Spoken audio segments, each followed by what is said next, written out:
Hey, I'm Alex Radcliffe from Board Game Co., and this is Where Are They Now for March. Specifically, Where Are They Now is a series where I take a look at the games that I played a year ago and 5 years ago, specifically the games that were new to me a year ago and new to me 5 years ago in the month of March, and then telling you where they ended up, how they were, just looking back at those games. We're going to be dividing it up into 4 categories as we usually do for each year. We're going to have the games that I did not like, and didn't like doesn't mean that they were bad, but it does mean that they were on the just straight up not impressing me, didn't really have fun for one reason or another. We'll go into details on the why. I will also have the category of games that I liked but didn't feel the need to keep. There's usually a lot in these categories. I play a lot of games, and honestly I think most games are fun, but there's fun and then there's fun, and most games are just fun. The third category is the games that I kept but didn't actually end up sticking it out. Those are games that I kept in my collection at first, and then for one reason or another they tended to leave over time. And then lastly are the games that I kept and they're still here today. To that end, starting off with March of 2024, we're going to go with the didn't like category, and there are 2 here. First of all, there's Neon Rain. Neon Rain is from Manny Tremblay. It's a button masher kind of arcade style game. Again, didn't like is always a loose term, but I would say it's just not a game that I had that much fun with. I don't think I'm the target audience for it, unfortunately. Beautiful game, not for me. Then there's Sand from Devere, another game that probably has its own audience. I'm not in that audience. It didn't help that I thought the rulebook was really bad, and then the gameplay was an incredibly tight pick up and deliver. I tend to not like pick up and deliver, and I tend to not like incredibly tight games. Tight, yes, incredibly tight, less so. And so for me, that game just wasn't a fit.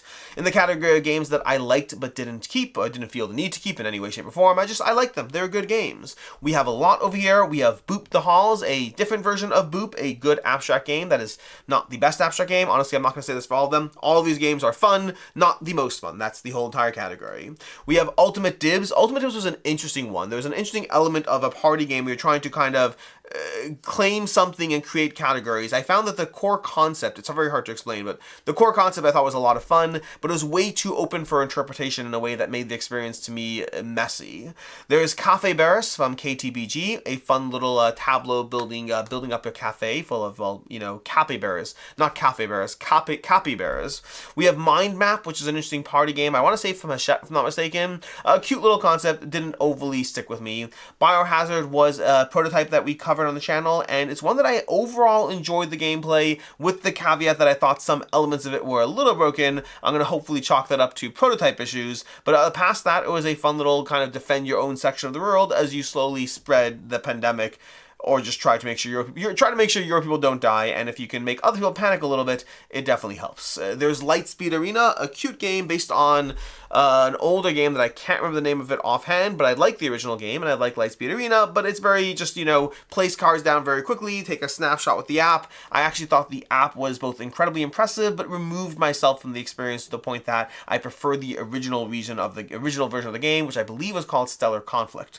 Then there was Maskmen. Maskmen was a trick-taking game from Oink Games. Very clever principle, chaotic, but I tend to like trick-taking games for the different kinds of experiences they provide. Maskman was a very interesting one. Liked, didn't feel the need to pick up later. Wandering Towers from Capstone was fun. It's fun trying to just go through and move the towers around and trying to capture wizards and be caught and all that. A cute game. It felt too chaotic for me to really vibe with, but a cute experience. There was Cat Blues. This is from Reina Knizia, a re-implementation of an older title that I don't remember. It was a good overall interesting bidding system. There's Lineup, a full-on party game of trying to line things up, and similarly there's Fun Facts, another party game of trying to line things up. Both of them are very similar. Happen to play them at the same event within like a day of each other. They're totally different games that have a very strong similarity to basically trying to line things up and predict. You're kind of picking categories and then being like, you're more likely to have a higher tier of this than so-and-so. So you're lining up your friends with various facts and information and then trying to see if you got them right effectively. Then there is Imhotep. Imhotep is an oldie but a goodie. Got a chance to play it for the first time a year ago, and sorry, got something stuck in my throat there.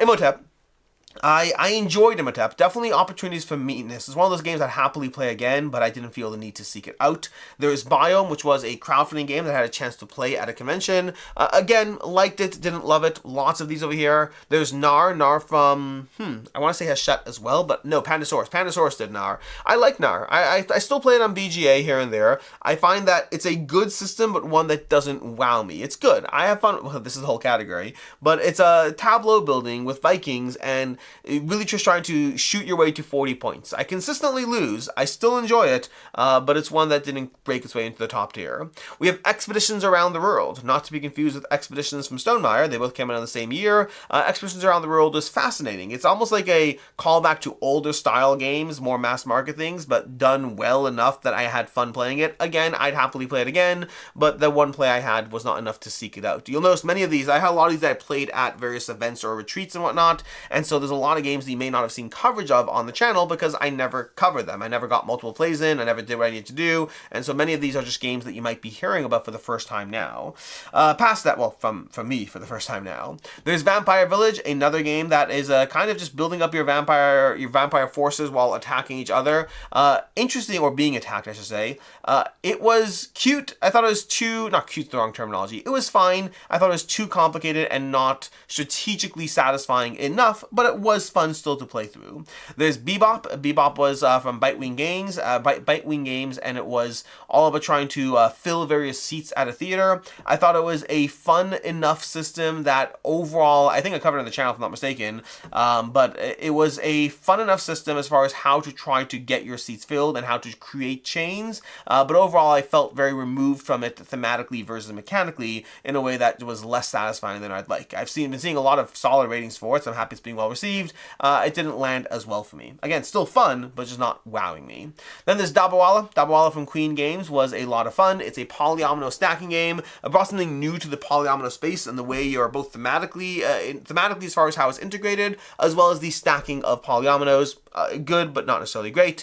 There's Requiem, Downfall of Magic from Ludus Magnus Studios. I actually had a lot of fun playing through this. I think in general, when it comes to giant big box miniature games, it takes more and more for me to even consider whether I want to pick them up. In fact, Ludus Magnus Studios has a lot of great, very solid miniature games that just don't crack that line for me. Some they have. They've gotten some that I love, but most of their games are always like just shy of what I want out of the experience, and Requiem falls in that category. I like it, I enjoyed it, I had fun with it, but just a little too many rules for not enough payoff is what I would say.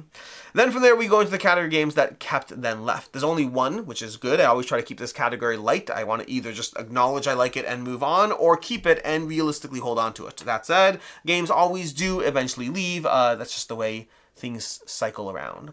Contrabanter. Contrabanter is the only game in this category from last year. I had a chance to play this one at Gamma 2024. I really liked it. I thought it was a very interesting game of trying to sneak wards in with your teammate, to your teammate, past sneaking wards back and forth between your teammate and not being caught by the opposing team. Very clever mechanism as far as sneaking things in. The biggest problem with it is that, first of all, it's very group dependent, and then secondly is ultimately you're best at the game if you're willing to just say enough random gibberish and then wait to see which things you get called out on or not. And I don't like that aspect. Overall, it did give you enough direction that it's hard to do that a ton, but that is the most effective way to play, and I don't like games that the most effective way to play kind of makes the experience worse. So overall, I did enjoy Contrabanter. I held on to it for a bit because of how unique it was as a party experience, but it did eventually leave. In the category of games that I kept this month, there are a lot. Apparently, March 2024 was a big month for me getting new games, and that I still have. We have Fish and Katz from Hodari Spiel through CGE. That is a delightful party game that I've played with adults and kids and everyone loves. There's Deep Rock Galactic, which I still need to play more on this one, but I have had fun with this one, and so I need to play more so I can actually review it for you, which I have not done yet on the channel, but I enjoyed it enough that I kept it, and now it's embarrassing enough that a year has gone by before I've been able to dive back into it. There was Flashpoint Legacy of Flame. This is the Flashpoint Legacy game. I liked it enough that I would like to keep diving through it. I was not sold completely on it, but I like Flashpoint, and so it was a messy prototype. It was hard to cover because The prototype was just not really inspiring as far as prototypes go, and that definitely took away from the experience, but I still like Flashpoint and I like legacy games, so I'm still happy to keep going through it. There's Things in Rings, which is absolutely delightful and still delightful to this day. There's Vale of Eternity, which technically I don't actually own yet, but I have consistently managed to play it and I keep meaning to pick it up. I just haven't gotten around to it. There was one time I placed an order from Game Nerds and they didn't have it in stock at the time, so it's on my buy list. I just haven't gotten around to it yet, but I've played it several times and I've played it whenever there's an opportunity at conventions. Veil of Eternity is technically in my collection, just happens to not actually be there yet. There's Courtesans from Panasaurus, delightful game, very quick, fast-paced Scrooge that is very satisfying. It's definitely got a last player advantage, but past that, I enjoy the game. Then there is Wroth from Manny Tremblay. Actually, we start with Manny Tremblay at Neon Rain, and we go back to Manny Tremblay with Wroth. Wroth is delightful. I still want to play it more. I still want to go through the solo modes. Those are things I haven't been able to do, but my plays of it, I very much enjoyed. I'm looking forward to it. Then there's Binho, which was a little soccer flicking game, a very delightful strategy game, not nearly as good as Shuffleboard or Crokinole, but still a jolly good time. I don't know why I said jolly good time. I never say jolly good time. There's Tichu. Tichu is a crazy experience that I have not actually played since last year, but oh my gosh, it was so much fun that I would happily dive back into it. There's Life in Reterra, which is over here. I constantly debate whether to get rid of this one. It's not that I don't like it. I like Life in Reterra a lot, but there's so many games in this vein that at a certain point you can't keep them all, and I've already found myself at that point. So some of these games are slowly being let go, but Life in Reterra is still managing to persevere for right now. And then lastly is one that's not here yet, but I'm very excited for, and that's The Dead Keep from Simon. Really enjoyed playing through that. It was a good combination of Cthulhu's May Die, Massive Darkness, and primarily Zombicide, but overall I had a lot of fun with The Dead Keep, and I'm looking forward to when it does show up. Which brings us to 2020, 5 years ago, covering the games I played 5 years ago. The first category of games that I didn't like, there were none in that category. There are no games that were bad enough for me to not like. But in the category of games that I liked but didn't keep, there were two. There was Point Salad from Flat Out Games, which Point Salad actually just covered Point Galaxy, which is very similar but just overall better. But Point Salad I played for the first time 5 years ago, and it was fine. It was a cute little game, but didn't completely wow me. And then there's the Taverns of Tiefanthal, which Taverns of Tiefanthal was an interesting one. I played it after Quacks of Quedlinburg, and I did like Taverns of Tiefanthal, but for whatever reason, something about it didn't click enough. I enjoyed it. I was like, that's fun. I could keep it, but also trying to be realistic, I chose not to at the time. In the category of games that I kept and then left, there's a few over here. We have The Game, which is basically a different version of The Mind. I prefer The Mind, which is why The Game, I did hold on to The Game for a while, but I just think The Mind is a better experience than The Game. They're actually kind of different, and it's always confusing to talk about them. Also, it's a terrible name for a game called The Game, but I did like it. It was a good experience overall, but I think that it felt more luck of the draw as opposed to The Mind feels like more like actually getting into sync with each other. Then there is Tiny Epic Defenders, which was a fun game in the Tiny Epic series that I played it a few times. I never got around to holding onto it long term, but I tried holding onto it for a bit before eventually giving up on it. Then there was Atlantis Rising 2nd Edition over here, Atlantis Rising 2nd Edition. I kept that one for a bit. I even had I played it eventually with the Monsters and whatever expansion. It's always been a good game, but it's always been a game that I'd rather play other cooperative games over, and so it's been back and forth for me, but ultimately I think for this point it's definitely gone. And then lastly there's Libertalia. Libertalia from the original one, not the Stonemaier reprint. Libertalia is a good game. It's a good game that definitely had a place in my collection for a bit. Ultimately it falls into a weird space, and this happened with the new edition too, because I got the new edition and then eventually the same thing kind of happened. It falls into a weird space where it's a bit too much of a party game for my typical party game preference if I'm in the mood for that, and it's a bit too, it's not strategy enough for a strategy game. It's not party enough for a party game. So it falls into a weird space where I always enjoy it, but I find myself rarely pulling it out. And then lastly, for the games that I kept, well, the games that I got and then kept, the games I kept that are still here, that's the category. The games I kept that are still here for 2020, March 2020, there's only one, and that is Harry Potter, the Defense Against the Dark Arts, the dueling game. Basically the 2-player competitive version of the 4-player Harry Potter Hogwarts Battle 4-player cooperative game. So overall, I still have both of those. They're both here, but I had played Harry Potter Hogwarts Duel for the first time 5 years ago, and it is still here, which also blows my mind because I played with my daughter, and then I'm realizing how young she was. If this was 5 years ago, wow, time flies.